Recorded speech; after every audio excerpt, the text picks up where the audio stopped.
it is Brigid from the Art of Grace Publishing House, and we are here today to have another edition of Author in the Spotlight, and we are talking to women who have shared their stories in the wonderful book, Intuitive Seeing Her Truth. You can join us here on Facebook. You can pop on over to Amazon Live, where you will also be able to purchase a copy of the book.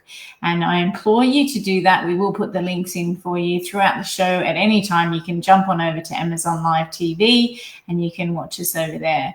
I wanted to today welcome to have a special guest with me whose story at the time, I have known people who have experienced what she experienced, but most recently I have experienced this on a personal level because my mum has also experienced the same thing. So I'm really pleased to be welcoming today Patty Oliver to join us. And as she joins us, I just want to read the first part of her chapter to you all.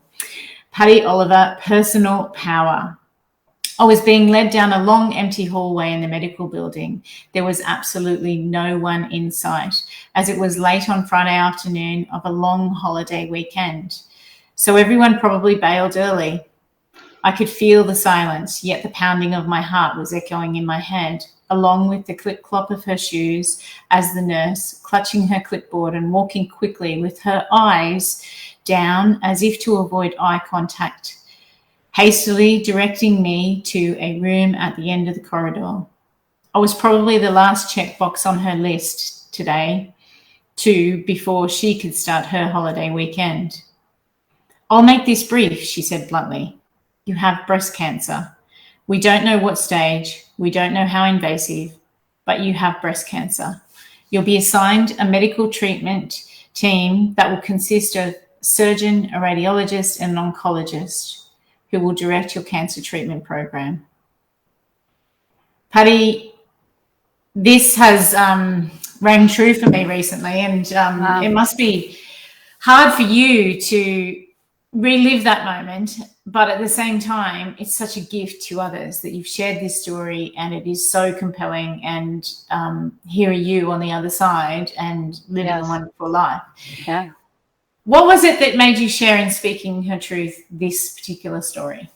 Oh my gosh. Well, and knock on wood, it's been almost 15 years. Well, you know, that was a pivotal moment for me in so many ways. I think I was 40 when I was diagnosed. And I had spent my life, probably my entire life, not speaking my truth. That's why, you know, the book was just a perfect place for me to write that story, because being authentic, I think, is something that a lot of people have challenges with. And I always put you know, my desires, my wants, very, very low on the priority. I was always that person that would say, well, what does this person want? What would this person like? What would this person say? What would this person want me to do? And it never really occurred to me to say, but do I want this? You know, is this something I want to do? And I was always looking for that external validation that I think a lot of people struggle with. And in doing so, you know, you think you're doing this great service and helping others, but what happens is when you put your authenticity away, and you don't speak your truth and you don't be who you truly are at soul level, you start to feel over time like nobody gets you, right? And you're very misunderstood, and everything's so hard, and life is supposed to be in the flow. And I think that, you know, with my line of work, with energy healing, you know, everything is energy, and energy that we use in a disserving way, because we can choose how we want to use our energy, stays with us, and it becomes patterns that we have to overcome. And if we don't overcome them, if we don't balance it out through a positive choice, it starts taking up more and more space in our life, and it will go deeper and deeper into our space, which is the last place it can go is the physical body, that negativity. And I think that it's my opinion that the breast cancer came about in a large part through my constant putting myself last and not speaking my truth. And you know, you have that void that gets created, and it will stay in that part of the body in which you don't express yourself. So I decided to start the chapter in the book with that story for those several reasons. Not only because it was so pivotal, but because that was really the point in my life where I knew this is happening for a reason. Everything happens for a reason, right? It's happening for a reason. I will get through it, and I have to make changes in my life going forward to put myself first, and not in a selfish way, but it's like I need to be me. I need to be divinely me, and once I am, everything will go back into a positive flow, and that's actually exactly what happened. I love that. It's so true. Everything does happen for a reason. And even, you know, when we get dis-ease in our bodies, it is something that has happened for a reason, and there's lessons to be learned through it. And, you know, I strongly believe in that. And you are a living example of what can happen when you actually live through that and you look at where are the lessons in this for me. So what does life look like now for Patty when, you know, you're choosing yourself first and you're allowing that to be part of who you are now and speaking your own truth? What does that look like for you now? Oh my gosh, where do I start? My life since then has been on huge acceleration. Like I said, it's been 15 years. And throughout that time, I put everything into practice that I now teach to other people, which is how do you change your life to be the way you want it to be? And that's not a quick endeavor because there's lots of people in play in our lives, and you don't just change on a dime, but you do take action every single day towards the life that you want to have. So to answer your question in short, you know, I went from not having a career of that I thought would bring me joy and to a place where I've come so far, a whole 180 from I'm in you know, the zone, I'm in my place of happiness, I'm teaching from a spiritual aspect, something I always wanted to do but never had the nerve to do, never thought I could do, making more money than I ever thought I could, and it just came, you know, it just all just the more I chose me, the more it just kept showing up and kept showing up. I almost had to stop it, you know, a few times. You know, now I'm, you know, I've moved in a whole other direction in my personal life, and it's kind of like I'm in this state of allowance. It's like I'm anxious to see what's going to show up next because I know it's going to be good. Yeah, and I think that that's something that it's.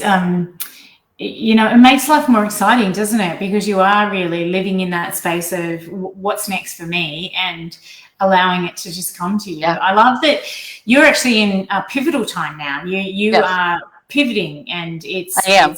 You actually said to me, "Oh, I don't know whether I should do the show because I don't know what I'm doing." Does any of us know what we're doing? Exactly. Do we? The reason I really wanted you here is to show people that change is okay, because it doesn't matter what you've done in the past. You can still change what you're doing in the future. Absolutely. You know, that's the key is, you know, we're meant to change. Nothing is meant to stay the same forever. And we're meant to evolve. We're meant to become better and better versions of ourselves, higher and higher vibrational versions of us. And what happened is when you reached out to me to write that chapter, which was perfect timing, by the way. Everything shows up in perfect timing. I had just that, like 10 months prior, I made a big shift in my personal life. I left a long-term relationship. I bought a house. I moved into a new place with my girls. And I just thought, okay, well, I'm just going to keep doing what I was doing.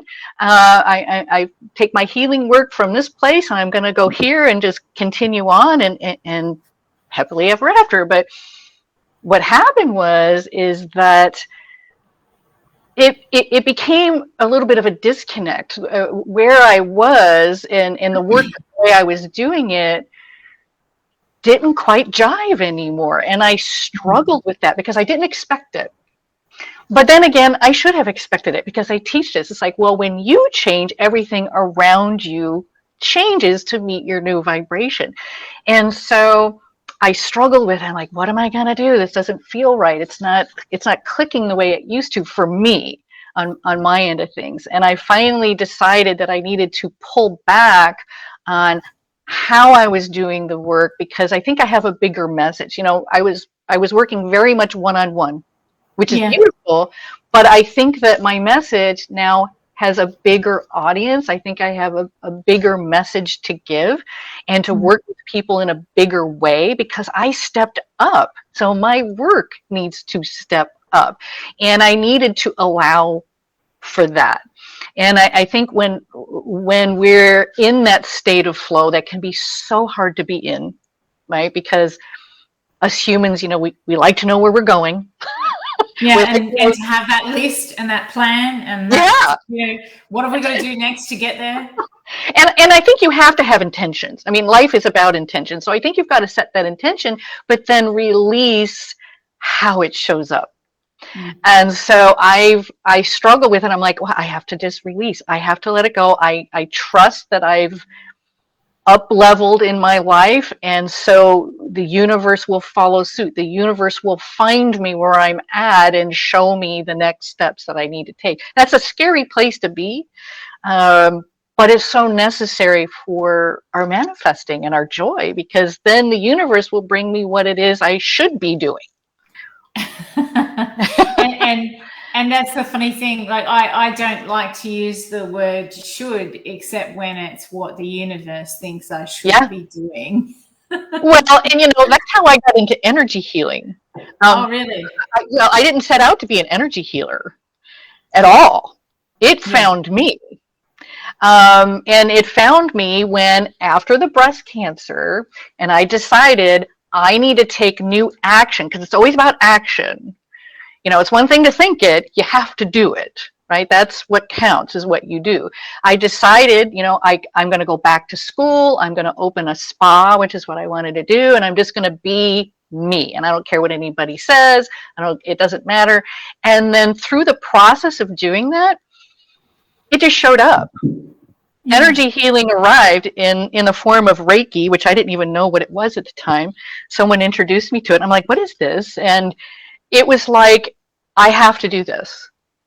And I started getting into energy work, even though I was a bit reluctant, because, I'm very non-woo. Like, what's this energy stuff? But I couldn't stop it.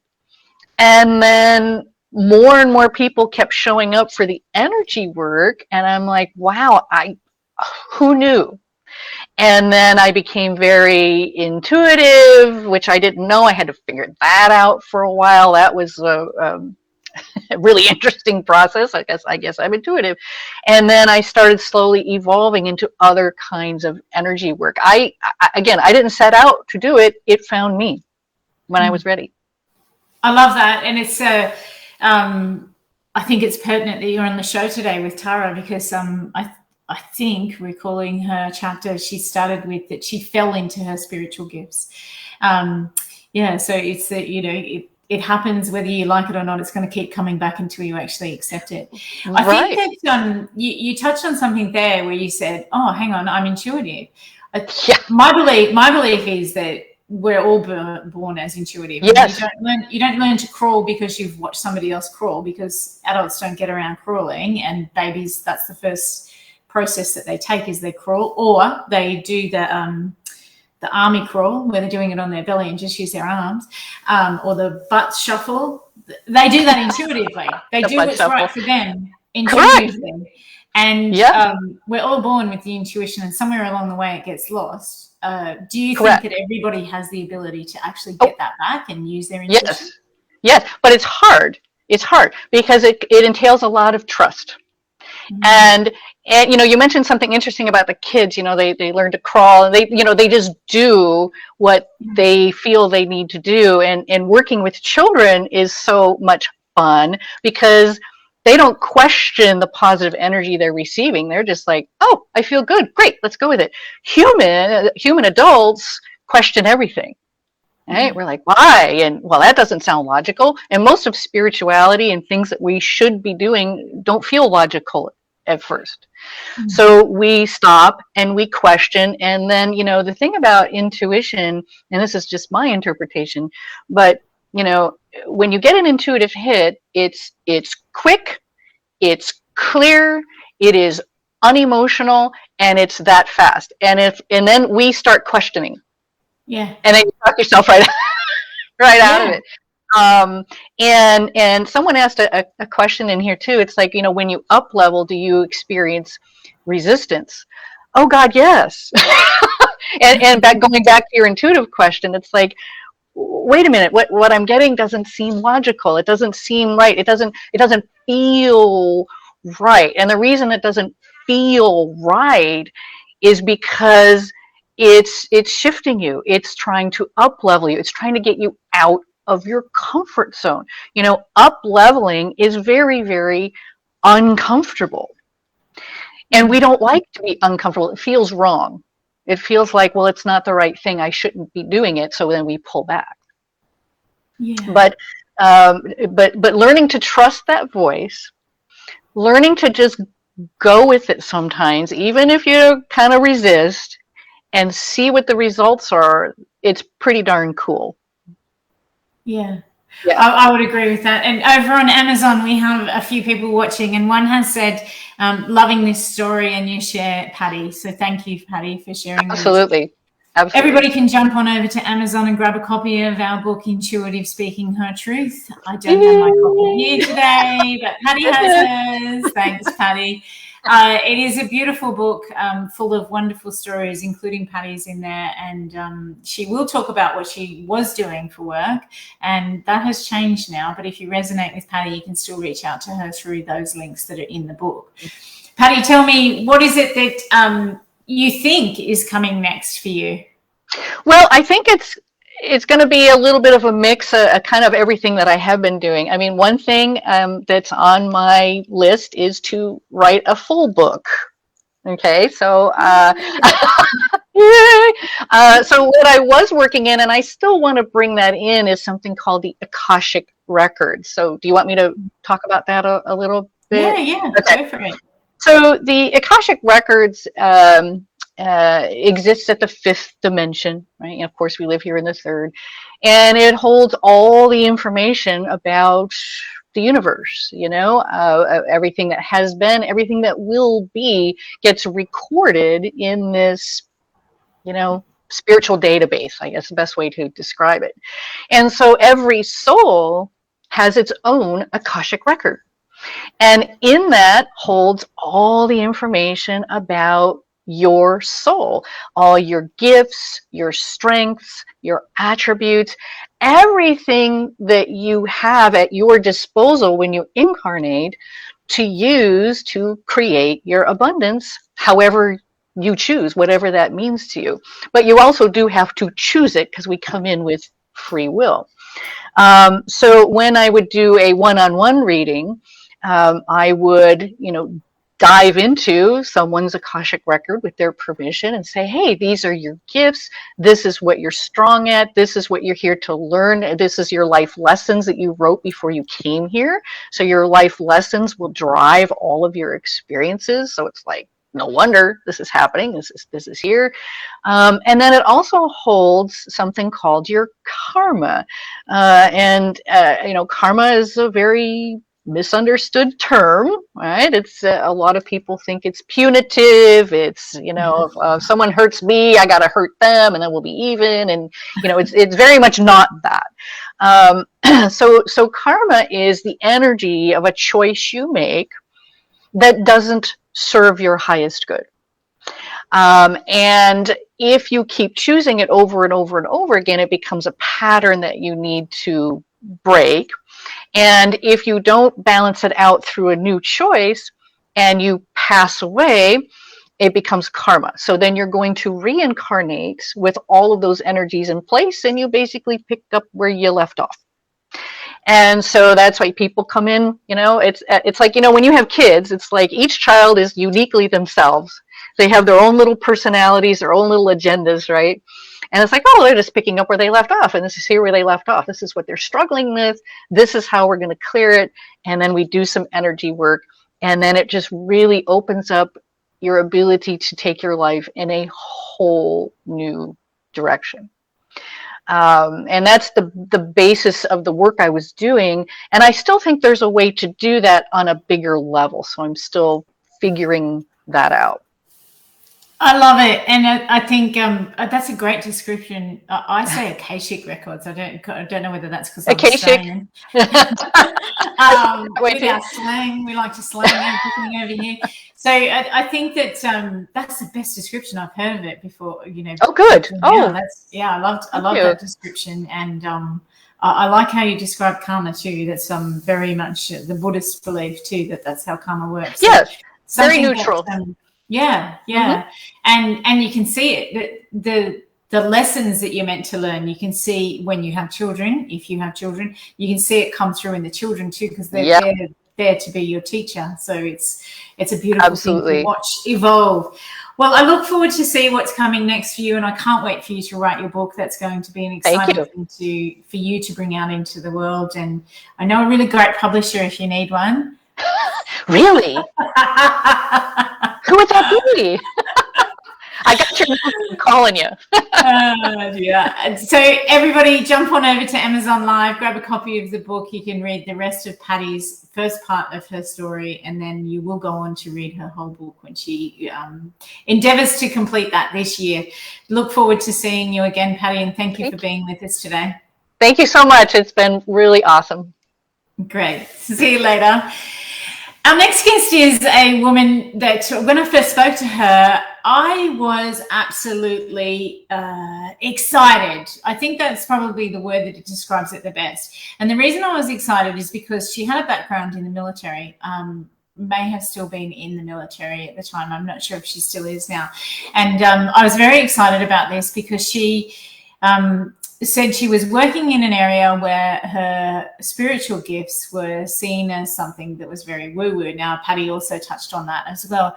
I think it's often misconception that woo-woo is something that is not for everyone, and it absolutely is. And I'd like to welcome Tara Ali to join us. Thank you for being here, Tara.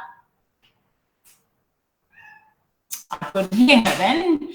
Just a minute and we'll get her back on. How is she? Can we hear you now?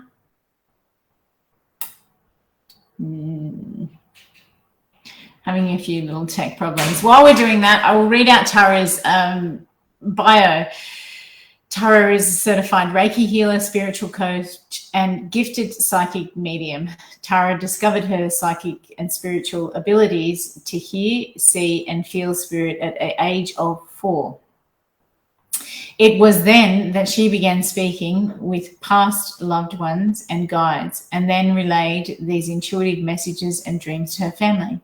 They supported her gift, and Tara was particularly encouraged to develop further by her mother, a well-known intuitive specializing in tarot and energy reading. Tara has delivered thousands of psychic and mediumistic messages, healings, and spiritual advice to individuals worldwide, providing her clients closure, support, and guidance. Her discipline and dedication are unmatched, which often she accredits to her prior military service for her country for helping to cultivate. Tara graduated her Bachelor's of Psychology from Grand Canyon University with honors, and she utilizes her psychological background to professionally and effectively address her clients' spiritual and emotional needs, providing spiritual and practical guides. Hey, Tara, welcome.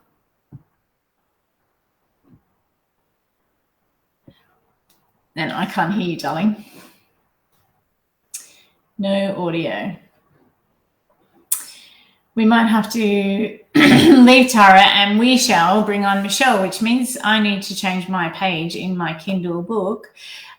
Michelle is a beautiful human being who is actually working with women who want to leave the corporate world and move into a role of their own. So welcome, Michelle. Thank you for joining us. And I've got to bring her up. And then my tech is not working now either. I can hear you, but I can't see you. There you are. Hello. Can you hear me okay? Welcome. Yeah, I can hear you perfectly. Thank you for joining us. Michelle, can you tell us a little bit about yourself while I bring up your story? Because I've got a page highlighted in here that I want to touch on. Yes, absolutely. So my name is Michelle Dickinson. I am a mom of 3. I am a wife to my husband, Joe, of 10 years together, much, much longer. So it feels like forever. But I'm also a life coach, and I support successful yet unfulfilled career women to discover and monetize their passions and birth their creative ideas through heart-centered businesses. I love it. And I love the way that you wrote your chapter. You actually went through old journals and looked at the woman that you were, the woman that you had become, and you used excerpts from your journal throughout your chapter. Can you share with everybody a little bit about your story that you've shared throughout the chapter? Yeah, sure. So it's so interesting because I remember when you first started looking for contributors to the book, and the title of it just spoke directly to my heart and my soul. And I knew that it was something I had to do. So there was no hesitation. And I just said yes. I didn't worry about how I was going to write or what I was going to write. There was no fear. There was just excitement that I felt so deeply connected and aligned, I think, with the energy and the spirit of what I knew the book was. So when I actually sat down and I started to, place my energy and my attention and intention into it, it kind of just came to me very, very clearly. And there were 3 very specific moments in my life that kind of bubbled to the surface. And I was like, no, these are the powerful stories that need to be told. And as I started to write those 3 very specific moments in my life, I was like, I have journal entries, which are it was like spiritual poetry, almost like intuitive channeling, like after meditations that really just tied in so well. And the three moments of my life were truly when I was a child and I was, I think, a junior in high school. We were given an opportunity to participate in like a spiritual retreat. It was called Kairos. I had no idea what it was. I just remember sitting in front of my good friend Mary, and our friends came in to talk about this life-changing retreat that they went on a long weekend. And I was like, I just feel called. I don't know what this is. It sounds kind of weird, but I feel like I need to be there. So I went, and that was truly the first time that I felt that intuition, that truth. I didn't really know what message I needed to share. I just knew that I had to go and that eventually I had to say something. So that was definitely a pivotal moment in my life. And it truly was just a message of like, it's okay to be yourself. It's okay to be unsure. Because at the time I was very unsure and timid and shy and afraid to share my voice.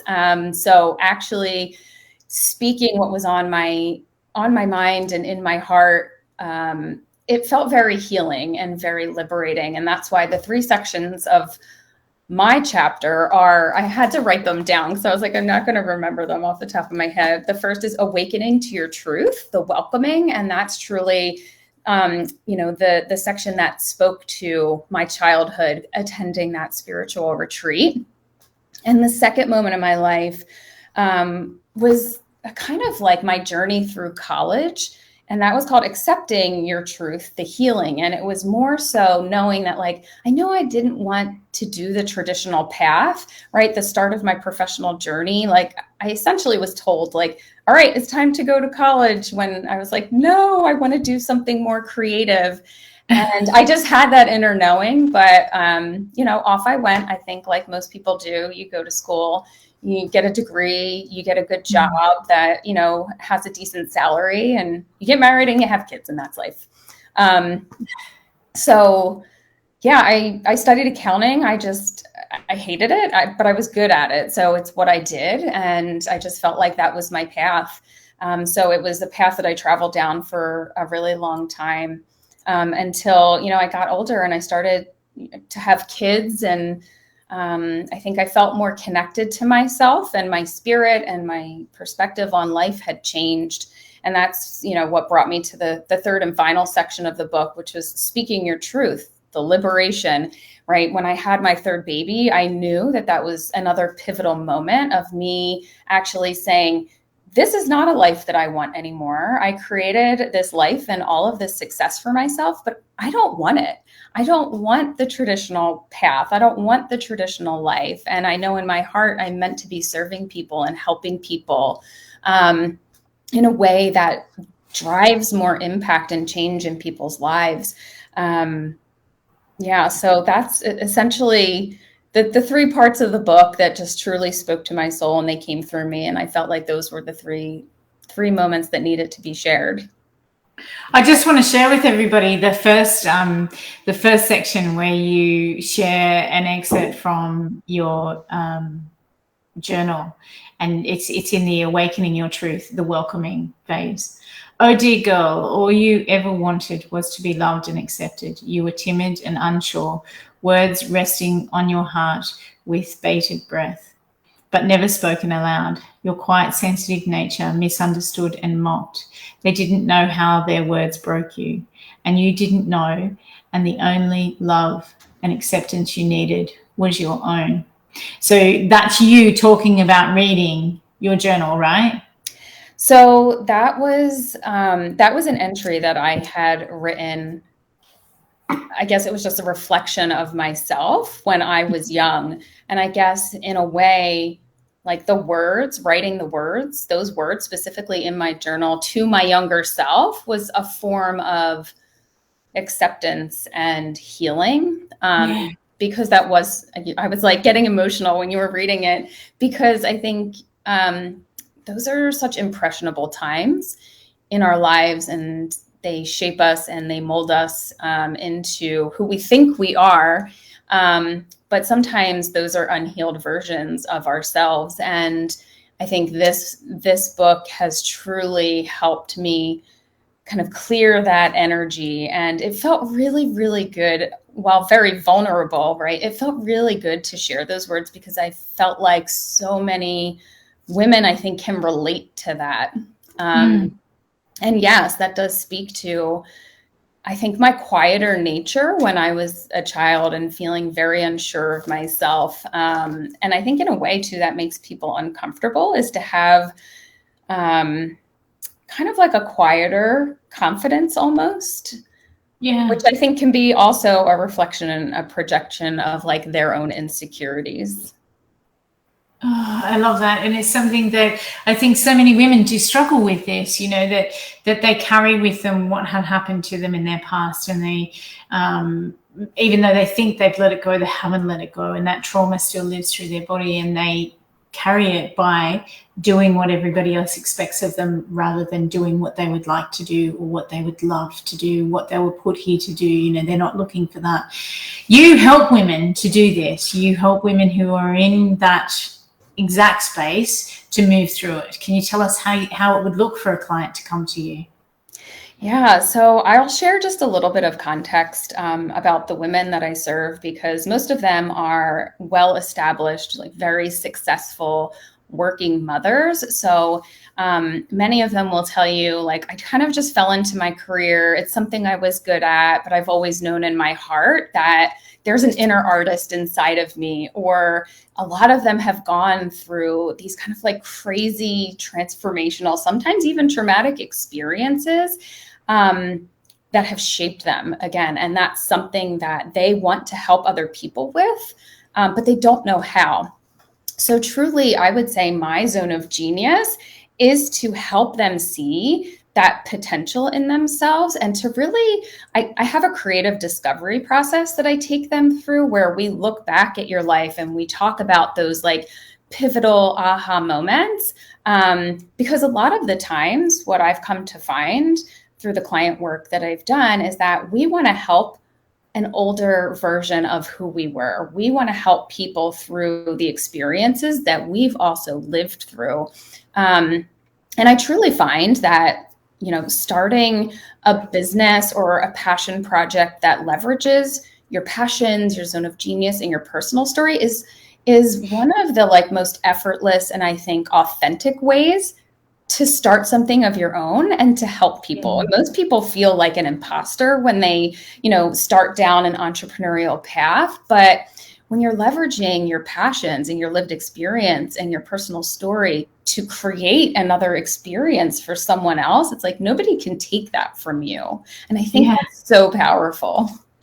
I would agree with you. It is so powerful. And I was actually listening to a woman this morning who, you know, she said she's got several qualifications in all these things that she doesn't even use. And she is a coach and an empowerment coach. And she said, you know, the lived experience is what you want from your coach, because that's where the true magic lies, in that they know what this feels like. They're not doing this from a textbook, and they're not following a process that's been taught to them by somebody else that wrote a textbook. It's just, it's a beautiful thing to see that happen. And I love this gift that you're giving to the world. Michelle, what was it like for you to contribute your chapter? You know, did it take you on an emotional journey yourself? It did. I cried many times. But in a very, very like therapeutic way. It felt so, you know, it's interesting because I never thought that I would be a writer or an author. But if I think back now, it's funny when you know, look back in hindsight, you can kind of connect the dots. Like I was always in my room when I was a kid journaling or, you know, writing poetry and things like that. I just never thought that I could do anything more with it. Right. So I kind of kept it to my chest. But it's interesting because when I first started out on my entrepreneurial journey, I had, I would say, what some might call like a spiritual awakening. This was right after I had my third baby. And at the time I had so many creative ideas of like what I wanted to do and how I wanted to contribute to the world and how I wanted to change lives. And because I had all of these journal entries and these poems, something that came to mind was I want to actually maybe do a collection of stories of other women who have been through these things. So it's kind of mind-blowing to me that like that all manifested into me contributing to your multi-author book. It kind of all came full circle. When I started, I just wrote it off as something like, oh, it's not going to make me money. It's never going to come to fruition. So like, I'm just going to put that aside and focus on something else. So it's really cool to truly see it come full circle and to manifest into like the physical world. Yeah, and you can jump on over, those who are watching, you can jump on over to Amazon Live. You can click on the Featured Now book and you can grab a copy of Intuitive Speaking Her Truth and read Michelle's entire story along with the other women in the book, and give yourself some powerful lessons that are shared throughout that book in how that you can move towards being your truest self and speaking your own truth. Michelle, what is the message that you would like to leave everybody with today? Yeah, so I actually wanted to just read a little excerpt from the book because I feel like it truly is a powerful one. And it's something that one of my peers had said to me when I was at that spiritual retreat when I was in high school. and we had to write notes to each other and kind of slip them under our dormitory doors that we were staying in. And what she had said about me was that you have a quiet voice, but a loud spirit. And the way that I interpreted this when I was writing the book, the chapter of the book, was like, it doesn't matter how loud your voice is, but rather it's the energy and the intention behind your words that carries the power and the vibrational potency that truly makes the difference in the hearts and the minds of other people. So I think my message is that your words are powerful and your words can heal, and your story matters, and it can change people's lives, and it can help heal other people, and other people will see themselves in your story and in your words. So if you have a story to share, please share it. That is so true. I love stories. They bind us together as human beings, and, you know, they create connections, and they also create the opportunity for the other person, the reader, to actually go through a change that they may have been frightened to do, because they can see the power in your story and how you've changed.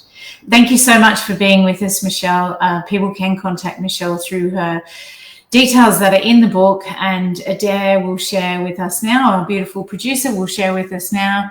Please do pop on over to Amazon Live TV and grab a copy and say hi to us over there. And we would love to see everybody reading this book. It is available on the ebook, Kindle, and as well in paperback. Thank you so much, Michelle, for being with me. Thank you, Brigid. Bye-bye. And now we'll give Tara another attempt. So welcome, Tara. Let's see if we can get this audio working this time. It was working before we went live on the show, so hopefully it does work again in this context. Hey, Tara. Oh, I still can't hear you, darling. I'm not sure if Adaire can actually hear you. Can you let me know, Adaire, if you can hear me? No, can't hear. Can you just take your headphones out and maybe just try and speak through the speaker? And we'll just try that for a minute. If that doesn't work, we'll have to get Tara to come back at another time. It's really bizarre how technology takes over and the gremlins get in and we can't hear her. So everybody can see her beautiful face. And we will put the links so that you can check out Tara. But I do want to say thank you for your service to your country, because your country is also deep in my heart. And yeah, we're very glad that you have done what you did for that. And also, Tara is a beautiful spiritual woman, and being in that masculine world that she has just spent a lot of time in, it would have been difficult for her to actually express her gifts and share that with the world, but she continued to do so, and now is a medium in her own right and has a website to express that through. We hope to see Tara next week on the show, and we will see you all again then. Thanks very much for being with us, Tara. I'm sorry that this didn't work out today. So please do jump on over to Amazon, where you can get the Intuitive Speaking Her Truth book and her sister book, Intuitive Knowing Her Truth. All of these stories are powerful and ones that will allow you to engage and connect with women across the world. I thank you for being on the Amazon Live TV show, Simone, and Adaire is over there as well. And thank you for being there. We look forward to seeing you next week at the same time, and we will bring you some more authors. Thanks so much, Adaire, for your production in the background. It is greatly appreciated. Talk to you all next week. Bye-bye.